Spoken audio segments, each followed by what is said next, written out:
Sir, so you confirm na yung papel na yon na nagkakalat ngayon sa social media, yung dalawa, yung pre-operation report at saka yung authority to conduct operation, are they authentic documents? There are no such documents, Your Honor. There are no such documents? Yes, Your Honor. So ngayon, na nandyan ngayon, so deny mo yan na hindi yan dokumento ng PDEA? Yes, Your Honor. Your Honor. Yes. Ganito, sir. Your Honor, ako naiintindihan ko si General Lasso eh. Kasi yung mga nai-involve dun sa dokumentong yun, yun yung appointing authority na nagtiwala sa kanya para dyan sa kanyang hinahawakang posisyon sa PDEA. Sa akin, wala pong unang-una, kamatayan po ang matatamo ko rito. Wala akong mapapala. Ang concern ko lang po dito bilang dating alagad ng batas, lumabas na sa publiko ito. Sampal po ito sa mga tulad nating alagad ng batas. Ano ang gagawin natin? Magtatanga-tangahan na lang po ba tayo, Your Honor? Dito sa mga information na nalathala doon sa publiko. Magwawalang bahala po ba tayo?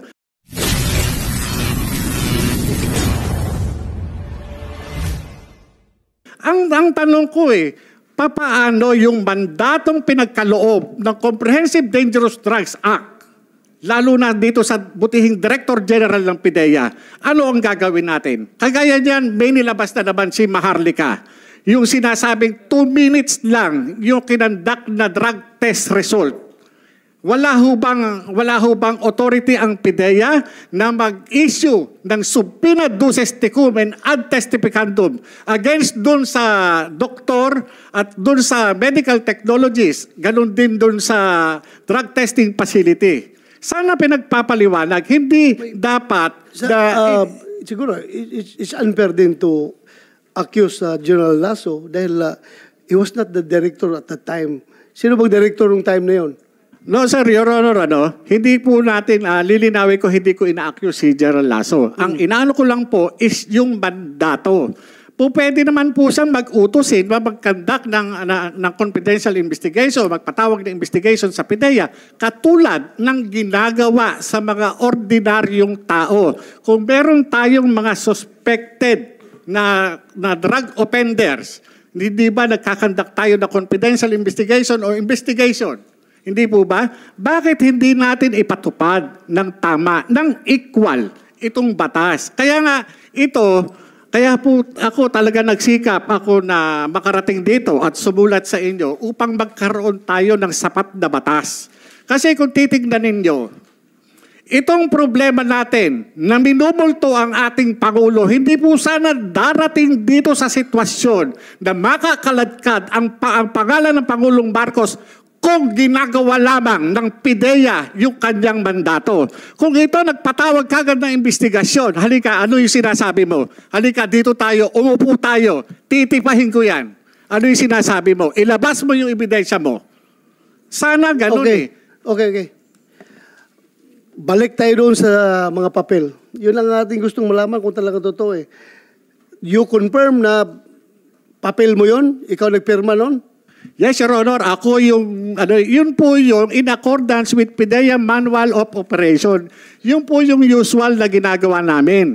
Alam niyo po, nakakaawa nga yung mga dati kong kasamahan dyan. Dahil under duress sila. Kinuha sila, pinapunta ng opisina at pinag-execute ng affidavit. Bakit? Para lang i-refute, para i-deny yung mga nangyari noong 2012. Ano yun? Hindi ba dapat alamin natin kung ano yung katotohanan sa likod na yun? Yung address ni Maricel Soriano po, Your Honor. So, totoo yun, sir, na pinapag-execute yun ng affidavit yung mga tao na yun? Hindi po totoo, Your Honor. Ang nangyari po, nung sumulat po siya sa akin, ay siyempre, bago namin umpisan yung investigasyon, mag-uumpisa kami dun sa sulat niya. Yung mga kasamahan niya noon na andyan pa ngayon sa PDEA, ay nagsabi sila na walang ganun nangyayari, na meron siyang informante na in-interview, ginawan ng sworn statement. Kaya po sila nag-execute ng affidavit at nandito po sila ngayon. Pwede niyong tanungin. Hindi po namin sila funersa. Pwede pa upuin natin dito. By the way, sino yun? Sino yung mga yun? Sinong paupuin natin? Kasama po namin, Your Honor. Please, patawag natin. Sergeant at Arms. And by the way, Your Honor, if I may add, yung sinasabi po niya na hindi siya dismissed from the PNP, meron kaming copy of the orders coming from the Philippine National Police kasi nag-conduct kami ng background check sa kanya and he was really dismissed.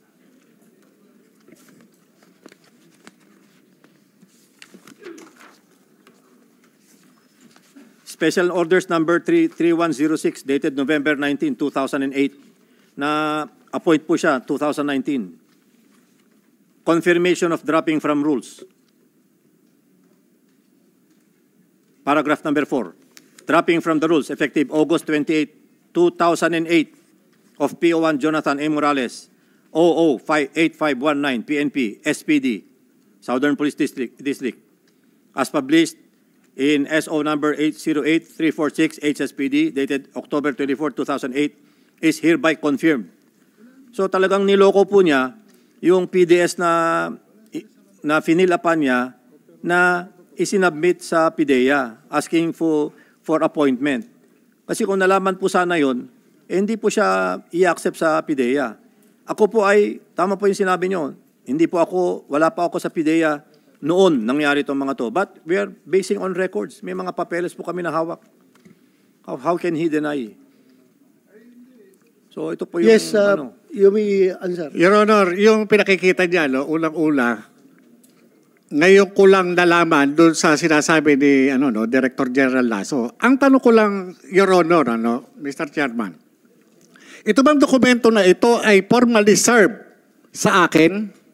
Meron ho ba siyang ebidensya na magpapatunay na yung sinasabi niyang dismissal order ay pinareceive sa akin?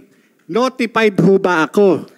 Para sabihin na ito ay pinasisinungalingan ko o nagsinungaling ako. Dapat yan, natanggap ko yan para alam ko. Sandali.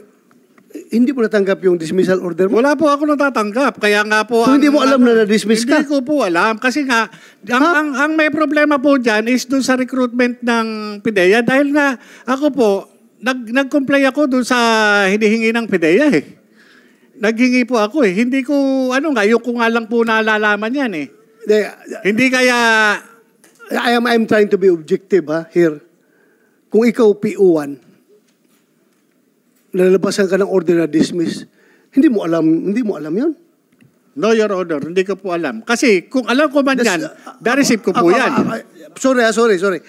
As I've said, I'm trying to be objective here, pero parang very irregular na hindi mo alam na dismiss ka na pala serbisyo. Ako forgive me if this comes offensive to you.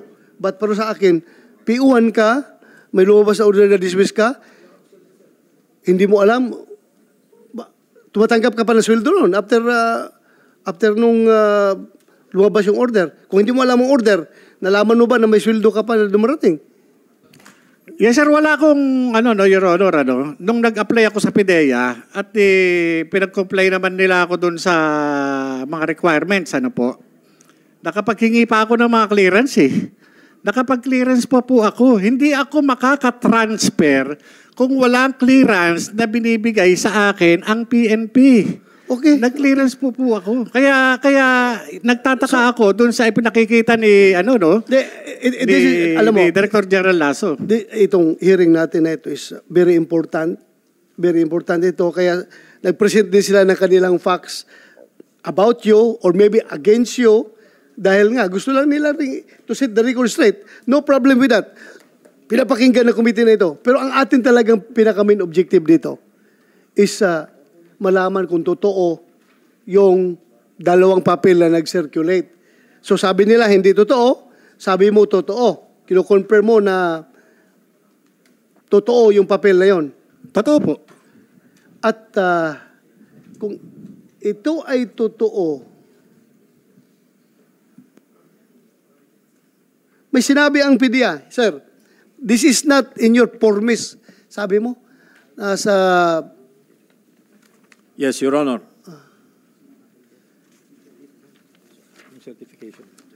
Sir, yung formis po is a record of all the plans and operations that we conduct. Ito po ay hinahawakan. It is called the PDEA Operational Reports and Monitoring Information System. So, kailan ito nag-start, itong system na ito? Anong year?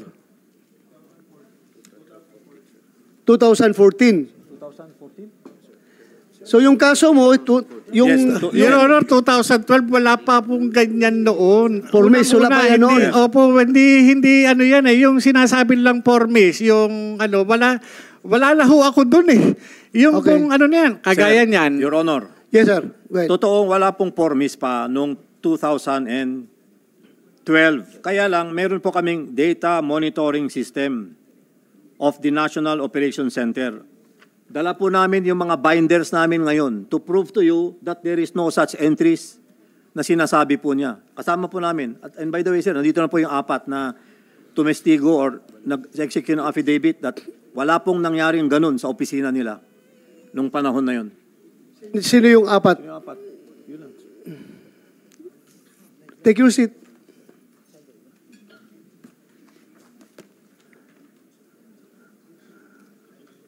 Take your Sorry, seat. sir, correction. 8 po sila. 8. 8. Yung mga bagong kuwan, yung 8, please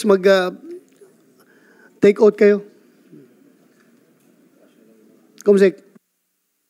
May we request the new guest to please stand up and raise your right hand? Yung iba po, ma'am.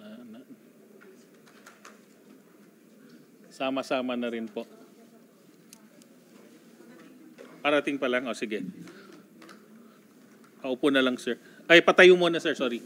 Para please raise your right hand. Do you swear to tell the truth, the whole truth, and nothing but the truth in this hearing and investigation?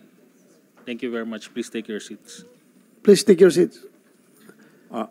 Kayong apat, yes. There are 8. eight of them, So sir. kayong apat muna. Wala pa yung apat dito. Kilala nyo si former PDEA agent Jonathan Morales? Kasama ninyo noon? So, according to your director, nag-execute kayo ng affidavit na walang nangyaring ganong insidente nung araw na yon. Totoo yon? Jonathan Morales, kilala mo itong apat na PDEA agents? Your Honor, ako po ay naiintindihan ko po yung kanilang pinanggagalingan at yung kanilang sitwasyon ngayon. Kasi kung sila magsasabi ng totoo, kapalit po yun ng kanilang karir at serbisyo, pagkain po sa kanilang mesa. Naranasan ko po yan nung magsabi ako ng totoo. Ito pong hawak ko na pinagsamang sinumpaang reklamo na inadminister mismo ni Director Hil Pabilona na isang abogado. Kaharap niya yung 2 pang ahenteng kasama ko. Inirereklamo namin yung irregularidad dati sa PDEA. Pero ano nangyari noong panahon niya? Binaliwala nila ito. Binaliwala nila. Matagal nang nangyayari sa PDEA. Kapag ka ikaw, kumalabang ka sa sistema, sigurado malayo mararating mo outside PDEA. Magiging sibilyan ka. Ako naiintindihan ko yung pinanggalingan ito mga kasama ko na ito. Hindi ko po sila masisisi dahil ang mawawala sa kanila yung pagkain sa mesa ng kanilang pamilya. Naranasan ko po yan eh. Naranasan ko po yan. Okay. Sige. Kayong apat, nandoon kayo nung araw na yun, yung 12. Wala. So how can you testify na wala palang kayo doon? Nung araw na supposedly in-entertain niya yung deponent doon sa headquarters ninyo. Sir, wala po ako that day. Wala ka doon. Ikaw, wala ka doon? din po, sir. Wala din. Ikaw, Walang nangyaring ganun. o ikaw, If wala I ka? may, Your Honor, March 10 is a Saturday. Ha? If I may, Your Honor, March 10 is a Saturday, 11 is Sunday. Regardless, 12 is on ang Monday. tanong ko kung nandun kayo, We hindi, were wala. not in the office on Oh, so you on were those not there? days. Yes, sir. So how can you testify na walang nangyaring ganun? Sir, sa statement po ni Kuya Jonats, ang sabi po kasi niya doon is, alam po ng buong compound ng PDEA kung ano yung nangyayari doon that day.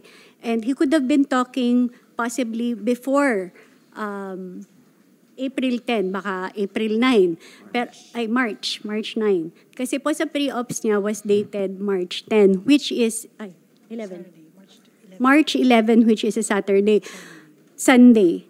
Pero yung sabi po niya na alam po namin lahat at na-witness po ng mga kasama sa opisina na may taong pumunta doon at na-interview po niya, hindi po yun totoo, hindi po namin alam yun. Yun po yung nandun po sa statement namin, sir. So, safe statement lang yon na wala kayo doon. Hindi yan totoo dahil wala kayo doon. Pinapasinungalingan po namin yung statement na alam po ng buong compound ng PDEA yung nangyayari doon. So, what do you mean by alam na buong compound? Sinong mga ibang nakakaalam doon nung sinabi mo? Jonathan? Your Honor, yung representation ng yung kung isasabihin ng ng mga kasama ko na apat sila, yung buong compound yung kumbaga sa yung sinasabi lang ngayon inconsistent po, Your Honor, kasi Ganito na lang, mag-identify ka kung sino yung matagal mo itong kilala mga kasamaan mo. Mag-identify ka. Your Honor. Sinong nandun? Doon sa sworn statement, doon sa kinuha kong sworn statement, na andun po yung pangalan kung sino po yung naka-witness during nung taking ng sworn statement. As far as Yung sinasabi ko po sa inyo, normal na course na ginagawa ko kapag tumitipa ako ng sinumpaang salaysay, kapag yung nakaharap na andon, nilalagay ko po yung pangalan. Kaya nga, at in this particular instance, ma-remember mo kung sinong agent kaharap mo na Your sinabi Honor, mo doon? sa tagal po ng panahon, humigit ko lang sa 10 taon na po, hindi ko po ako makapagsalita kung sino po yung nandoon. Kasi kagaya po ng sinasabi nila, wala sila sa ganito. Yung pong trabaho namin sa PDEA, wala pong Sabado o Linggo.